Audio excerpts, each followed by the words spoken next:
안녕하십니까, 레필입니다. 6월 26일이고요. 진단키트 보도록 하겠습니다. 오늘 전체적으로 또 하락을 했습니다. 시젠 같은 경우는 3% 가까이 하락을 했고요. 그 다음에 ST바이오센서는 2.3%, 랩지노믹스 1.6%, 수젠텍 1.8%, 그 다음에 휴마시스 셀리드 각각 이제 2.4%, 3.7%, 엑세스바이오도 3% 가까이 하락하면서 전부 다 좀 하락을 했습니다.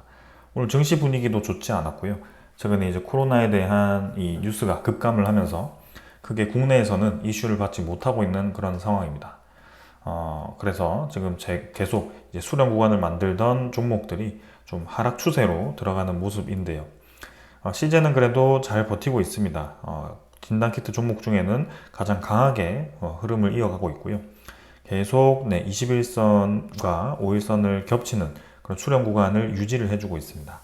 상승 하락을 반복시키면서 지금 이 구간을 횡보를 시키고 있는데요. 추후에 이제 시세가 한번 나올 것인지 계속 주시를 해 보겠습니다. 근 이제 한 달 이상을 지금 위에서 놀고 있기 때문에 분명히 한 번의 움직임을 보여주어야 되는 상황인데요.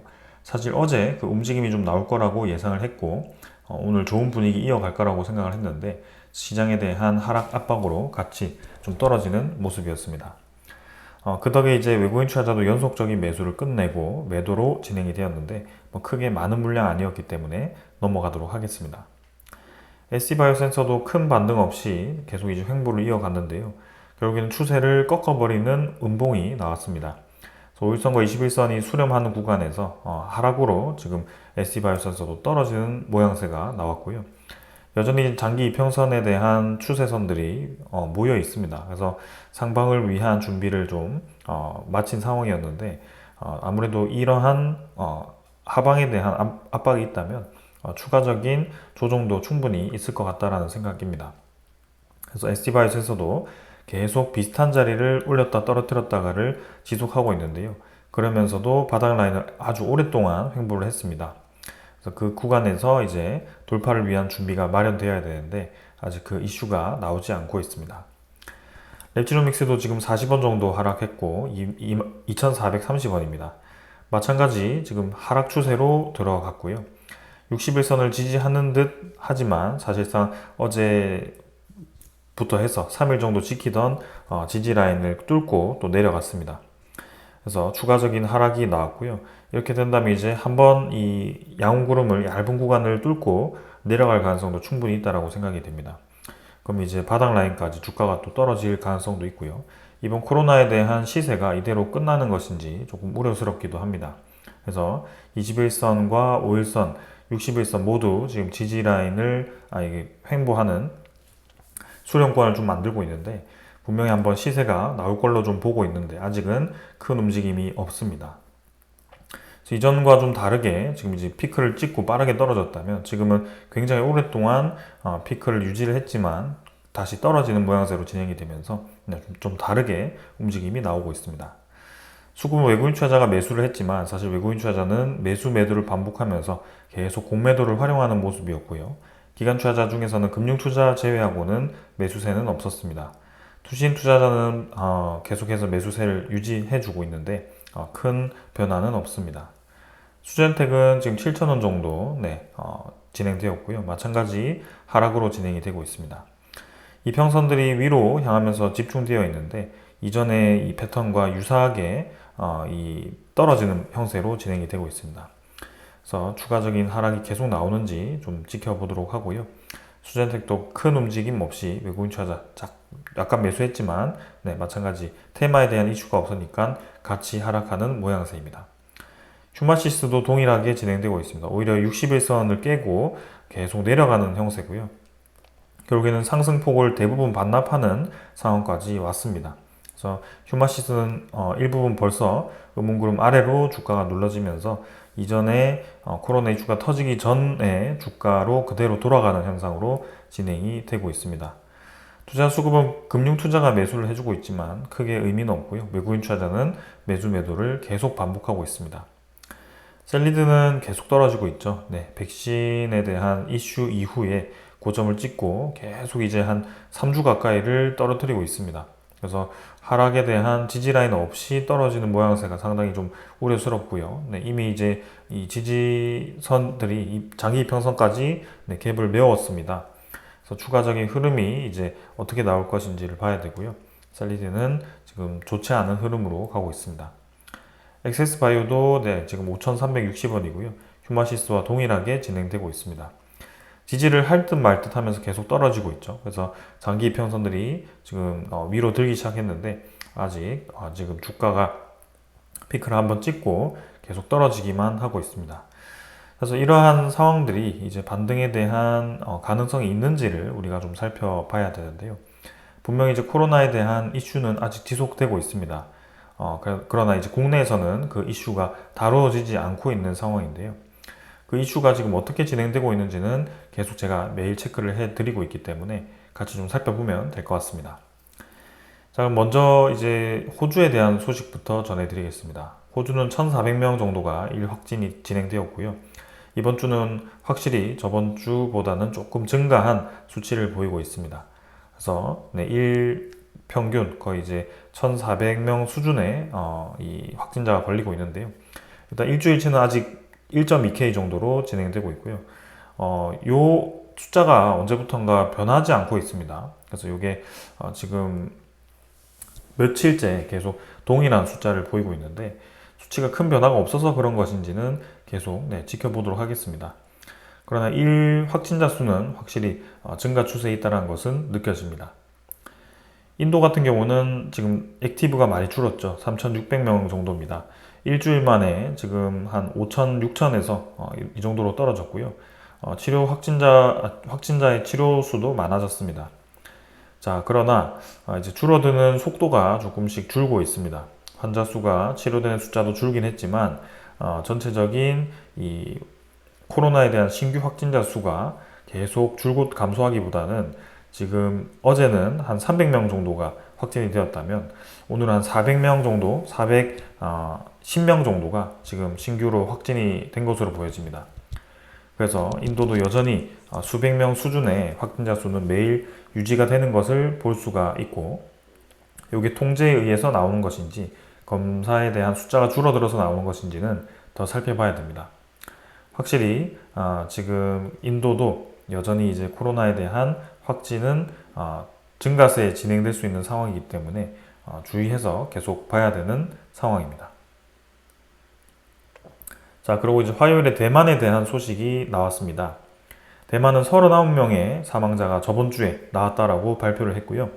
요거는 굉장히 많은 수준이죠. 대만에서 집계한 상황에서는 사망자 수가 주에 39명에 나온 것은 상당히 많다라고 볼 수가 있습니다.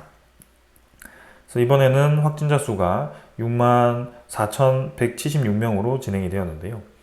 근데 이제 대만이 확진자 수 피크를 찍고 좀 떨어지는 추세에 들어갔다라고 볼 수가 있었는데 사실 저번 주에는 66,900명이었고 저번 주에는 64,170명이었습니다. 그래서 사실 주의 확진자 수가 한 2,000명 수준밖에 차이가 나지 않기 때문에 2,500명 정도 크게 줄지 않은 것을 볼 수가 있고요.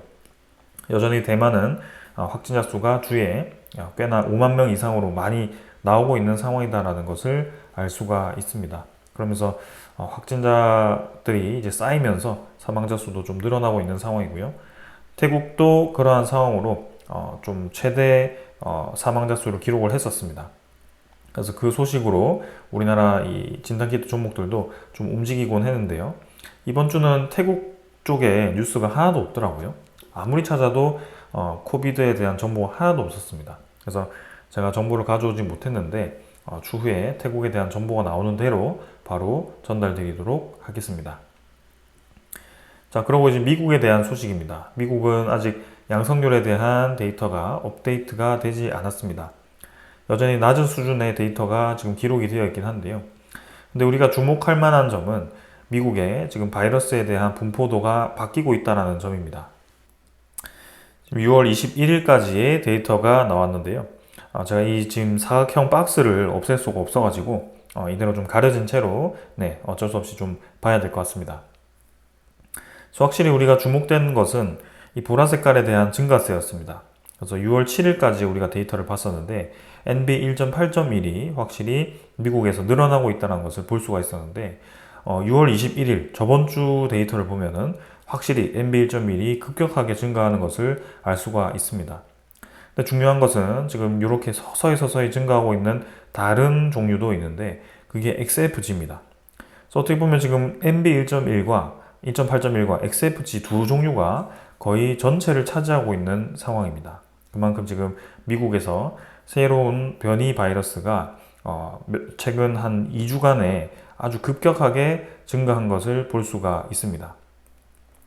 5월 24일까지만 하더라도 NB 1.1과 8.1과 그 다음에 XFG 두 개가 이 정도밖에 차지를 하지 않았는데 지금 뭐 거의 캔들 전체의 거의 3분의 2 정도를 차지하고 있을 만큼 상당히 큰 숫자를 보여주고 있습니다. 그래서 실제로 지금 NB 1.8.1은 전체의 43%를 차지를 하고 있고요. 그리고 XFG도 좀 꽤나 많은 숫자를 차지하고 있는데 지금 데이터가 나오지 않아서 다음에 또 설명을 드리도록 하겠습니다. 그래서 이전에도 이제 LP 8.1이라는 변이가 증가를 할 때 보면 조금씩 이제 증가를 했는데 근데 이 NB 1.8.1의 증가는 확실히 좀 급격하게 증가하는 것을 볼 수가 있습니다. 그래서 이전 변이보다 확실히 전염성이 강하다는 것을 알 수가 있고 XFG 이 모델도 전염력은 좀 NB 1.8.1보다 약할 수 있지만 오히려 이제 면역 회피 능력이 뛰어나기 때문에 저것 또한 우리가 주의해서 지켜봐야 되는 상황입니다. 전반적으로 지금 모두 변이들이 두 가지 종류가 지금 경쟁을 하고 있는 그런 상황이고 그게 미국에서도 나타나고 있고 유럽에서도 나타나고 있고 인도도 마찬가지 두 가지 종류가 동시에 나타나고 있는데요. 그러한 부분들이 굉장히 특징적인 상황입니다. 그래서 지금 이제 영국에서도 계속 코로나에 대한 확산세가 이어지고 있습니다. 그래서 그 내용을 좀 살펴보면 지금 북아일랜드 쪽에서 영국의 코로나 확산세가 나타나고 있는 것으로 보여지고요. 확실히 이제 영국에 대한 지금 이 북아일랜드 내에 일주일 간의 확진자 수가 지금 주 24주차에 나타났던 확진자 수는 137명이었고 23주차에는 108명으로 지금 한 주 동안 이전에 나왔던 숫자보다 훨씬 증가한 것을 볼 수가 있습니다. 그러면서 지금 영국도 계속 전체적인 양성률이 높아지고 있는 그런 상황이기 때문에 주의를 해야 되고요. 이게 지금 24주차에 들어왔을 때는 양성률이 10.2%까지 증가했다라고 합니다. 23주차에는 7.6%에 불과했거든요. 그래서 양성률이 계속 늘어나고 있는 것을 볼 수가 있고 영국도 서서히 코로나에 대한 확진자 수가 늘어나고 있다는 것을 알 수가 있습니다. 그리고 아일랜드 또한 지금 코로나에 대한 확진자 수가 매주 증가하고 있다는 것을 볼 수가 있고요. 지금 2주 전에는 216명, 전주에는 332명, 그다음에 이번 주에는 353명이 걸리면서 계속해서 확진자 수가 증가하는 것을 볼 수가 있습니다. 그래서 각 국가가 지금 서서히 코로나에 대한 확진자 수가 증가하는 추세를 보이고 있고요. 유럽과 그 다음에 아시아 쪽, 아시아는 이제 대만과 태국은 피크를 찍고 떨어지고 있는 상황입니다. 그러나 여전히 수만 명의 확진자 수를 보이고 있는 그런 상황이고요. 인도도 다시 증가하는 상황에서 감소하긴 했지만 여전히 어느 정도 수준의 코로나 확진자 수는 매일 나오는 것으로 보여집니다. 그리고 호주도 꾸준히 코로나 환자 수가 늘어나고 있는 상황이고 지금 이제 미국이죠. 미국에서도 확진자 수가 늘어나고 있습니다. 그 증거 중에 하나는 MB8.1과 그 다음에 XFG에 대한 변이가 아까 보셨듯이 전체 비중의 거의 60% 수준을 차지하고 있기 때문에 이제는 새로운 변이가 아주 만연하게 퍼져 있다는 것을 알 수가 있습니다.